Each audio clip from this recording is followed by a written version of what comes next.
الحمد لله رب العالمين وصلى الله وسلم على نبينا محمد وعلى آله وصحبه أجمعين وبعد السلام عليكم ورحمة الله وبركاته. ውድ ወንድሞቻችን ዜጎቻችን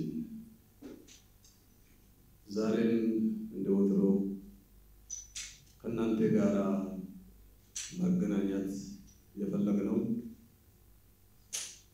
እጅግ በጣም የምንወደውና የምንተገብረው ዕውቀታችን የምንቀስምበት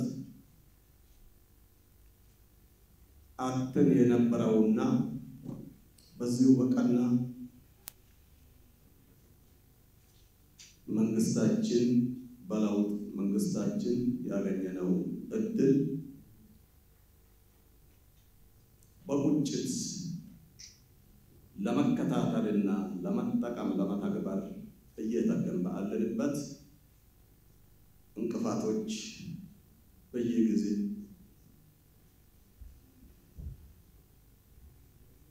ሲፈራረቁብን የነበሩና በትዕግስት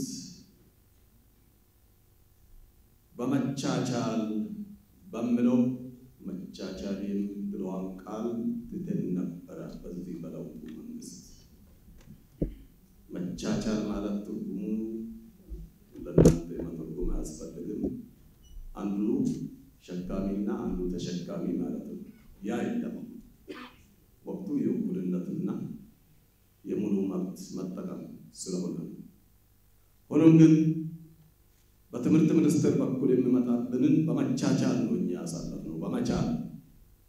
በመቻል ነው ያሳለፍነው።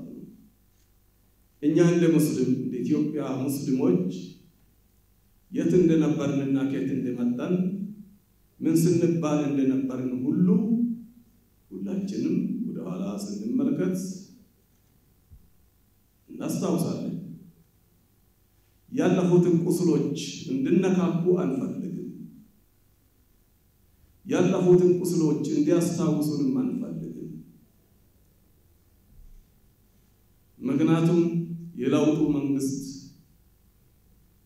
መድኃኒቱን ሕክምናውን ይዞ መጥቶልናልና በክቡር ጠቅላይ ሚኒስትራችን የሚመራ መንግስት መድኃኒቱን ይዞ ስለመጣልንና መብቶቻችን ቀን በቀን እየተጠቀምንበትና እየተከበርንበት ባለንበት ወቅት በተወሰኑት ሚኒስትሮች በተወሰኑት ሌላው ከንሳናካ በትምህርት ሚኒስቴር እየተደረገብን ያለ ከትምህርት ገበታ እንድንባረር ተባረናል፣ ተፈንቅለናል። ሴት ልጆቻችን ለወደፊት ሀገር ትመራለች ብለን የምንጠብቃቸው ጥሩ ውጤት ያመጡ ሁሉ ከፈተና ገበታ ተባራለች፣ ተፈናቅላለች። ከትምህርት ገበታ መፈናቀል ብቻ ሳይሆን መብታቸው ተረግጠው በአንዳንድ እስላም ጠል አስተማሪዎች ሻሻቸው ከራሳቸው ከጭንቅላታቸው ተነጥቆ በጫማ ተጠርጓል፣ በጫማ ተረግጠዋል።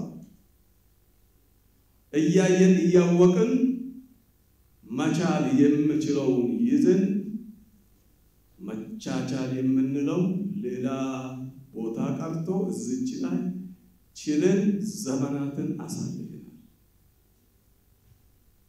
ሰላት ቦታቸው ላይ የከብት አዛባታ ሰብስቦ ተጥሎባቸዋል። እያየን ለመቻል አሳልፈናል። ሁሌ ከትምህርት ገበታቸው ሴት ልጆቻችን ሸሪዓቸው ባስገደዳቸው ሂጃብ ምክንያት ከትምህርት ገበታቸው ሲፈናቀሉ እያየን እየሰማን አቤቱታ እየጎረፈ ህዝቡ እያለቀሰ ብቸኛ ተቋማችን ነውና አቤት እያሉ ጆሮ ዳባ ሆነን እስኪ ሰላም ይበልጣል በዚህ በተለይ በቀና መንግስታችን ላይ አጀንዳ በፍጹም መፍጠር አንፈልግም እንድፈጠርም አንፈልግም ብዙ ደስታዎች ብዙ ለውጦች ብዙ እድገቶች እያየን ነው እናግዝ በሚል ሌሎች በፈጠሩት ምክንያት መንግስታችን ላይ አጀንዳ ላለመፍጠር ችለን ዛሬ ደርሰናል የኛ ትዕግስት ሄዶ አሁን የሸሪዓ አልባሶቻችን እንድናወልቅ በይፋ በአደባባይ ታውጆብናል በዚህ ምክንያት ደግሞ ከትምህርት ገበታ ሙስሊሙስ ህብረተሰብ ድሮ በአጼዎች በተለመደ መልክ እንድፈናቀል ቋንቋውን አዙሮ አሁን አዙሮ መጥቶብናል ድሮ ታችኛው ሰርተፊኬት ለመቀበል እንኳን ስም እንድቀየር ይገደዳል ሁላችሁም ታውቃላችሁ አውያ ስቀርና እኩልነት መጥቷል በምንልበት ሰዓት አሁን ቀይሮ ማንኛውም ሴት ሙስሊም ሂጃቧን ለብሳ ሂጃብ ስንል በነገራችን ላይ ንቃብና ሂጃብ ብሎ የሚለዩ ሰዎች አሉ ማን ነው የለየላቸው ይቆኛ ድርሻ ነው የሂጃብ ነው የንቃብ ነው ሂጃብ ይፈቀዳል ንቃብ አይፈቀድም ማን ነው የለየላቸው ባለሙያ አይታለ የትኛው ሸሪዓ ፍርድ ቤት ነው የትኛው ደግሞ መጅልስ ነው ንቃብና ሂጃብ ለይተው የሰጣቸው ከየት እንደሚያመጡ አናውቅም የራሱ ጣልቃ ገብነት ነው ሂጃብ ፈቅደና ንቃብ አንፈቅድም ሂጃብና ንቃብ ምንድነው ትርጉሙ ሂጃብ ምንለው እኮ አጠቃላይ ሁለመናውን የሚሰትር ማለት ነው እንደ ሸሪዓ አባባል በዚህ ምክንያት ዛሬም አሁን ቀይሮ የመጣብንን ከምንወደውና ከምናከብረው ትምህርት ቤታችን በዚህ ምክንያት ሴት ልጆቻችን እንድገለሉ መፍቀዱ ይበቃል ብለን ዛሬ ወደዚህ ብቅ ብለናል ምክንያቱም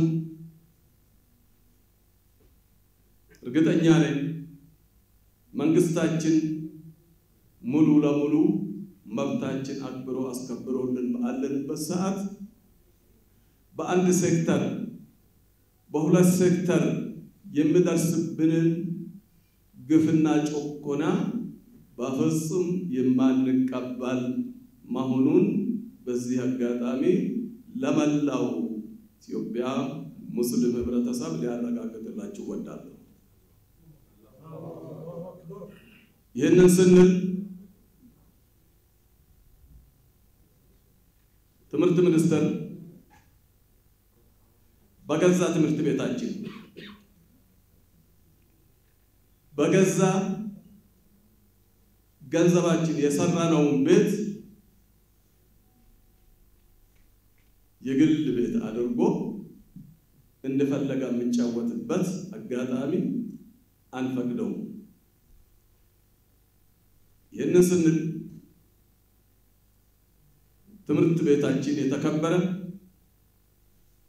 ፖሊሲዎች የተከበሩ የትምህርት ፖሊሲ ሙሉ ለሙሉ ስንቀበል ከሸሪዓችን ጋር የማይሄዱትን የሚቃረኑትን በፍጹም የማንቀበልና ለማስተካከል የምንታገል መሆኑን እየገለጽን ትምህርት ሚኒስቴሩ ይሄንን አውቆ እዚህ በፊት የነበሩት የትምህርት ፖሊሲዎች የተቀየሩ ማአት ያሉ እውነትም ሂጃብን ወይንም ንቃብን የሚከለክል ፖሊሲ ካለ ማስቀየር ለምን ተሳነው? ለምን ሌሎቹን አስቀይረዋልና? ይሄ ሌላ መልእክት ያለው ስለሆነ እኛ ኢትዮጵያ ሙስሊሞች ፍጹም ሰላም ወዳጆች፣ ፍጹም ሰላም አክባሪዎች፣ ፍጹም ደግሞ የመንግስታችን ዓላማ ተቀባዮች መሆናችን እየታወቀ በተለይ በዚህ ሰዓት ይሄ አጀንዳ መነሳቱ ለምን እንደተፈለገ መንግስታችን ወደ ምርጫ ፊቱን መልሶ እያስተባበረ ባለበት ይሄ አጀንዳ ሆኖ እንድነሳ ለምን እንደተፈለገ ራሱ አናውቅ። ምርጫችን ለወደፊት በሰላም በፍቅር በክብር ያለ ጫጫታ እንዲያልቅ ስለምንፈልግ ማንኛውም አጀንዳ ከምርጫችን ጋራ ማለት ምርጫችን ስንል ኢትዮጵያ ብሔራዊ ምርጫ ማለታችን ነውና ልክ ኢትዮጵያ እስልምና ጉዳይ ጠቅላይ ምክር ቤት ሰላማዊና ፍትሃዊ የሆነ መልኩ ምርጫውን እንደጨረሰ ሁሉ የመንግስታችንም ከዛ በበለጠ መልኩ በሰላማዊ መልክ እንዲያልቅ ስለምንፈልግ ማንኛውም አጀንዳ እዚህ መሃል ስለማንፈልግ ትምህርት ሚኒስቴር ከዚች ሰዓት ጀምሮ ልጆቻችን በሰላም ትምህርት ቤታቸው ገብቶ ተምሮ እንዲወጡ ያስተላለፈውን መልእክት እንዲመክን በራሴና በኢትዮጵያ እስልምና ጉዳዮች ጠቅላይ ምክር ቤት ስም ለመጠየቅ ወዳለሁ። ይህንን እስከ መጨረሻ ተከታትሎ የሚያስጨርሱ 17 አባላት ያሉበት ግብረ ኃይል ወይንም ኮሚቴ ከሁሉም ባለድርሻዎች የተዋቀሩ መሆኑን በዚህ አጋጣሚ ለገልጽ ወዳለሁ። ይህንን ተከትሎ ማንኛውም ሕገ መንግስታችን ተከትሎ ከዛ ውጪ የሙስሊም መብት ጋፋለው ብሎ የሚያሻጥር ካለ አሻጥርነቱን የማንቀበል መሆኑን ደግሜ ደጋግሜ ለመግለጽ ወዳለሁ። አመሰግናለሁ።